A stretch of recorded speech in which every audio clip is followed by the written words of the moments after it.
பரமக்குடியிலிருந்து 7 தொலைதூர பேருந்து சேவையை பிற்படுத்தப்பட்டோர் நலத்துறை அமைச்சர் RS ராஜகண்ணப்பன் தொடங்கி வைத்தார். ராமநாதபுரம் மாவட்டம் பரமக்குடியில் காரைக்குடி மண்டல அரசு போக்குவரத்து கழகம் சார்பில் 7 தொலைதூர பேருந்து சேவை தொடக்க விழா மாவட்ட ஆட்சியர் சிம்ரன்ஜித் சிங் கானோன் தலைமையில் நடைபெற்றது.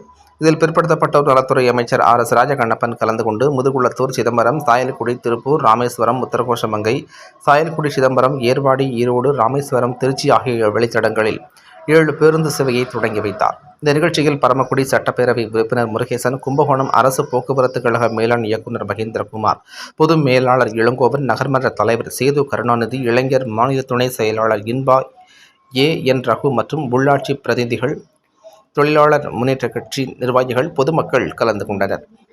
தமிழகத்தில் தமிழக நிதியை கொண்டு பல்வேறு மக்கள் நலத்திட்டங்களை முதல்வர் மேற்கொண்டு வருவதாக அமைச்சர் பெருமிதம் தெரிவித்தார். சிறப்பு வாய்ந்த நிகழ்வாக வணக்கம் தெரிவித்துக் கொள்கிறேன்.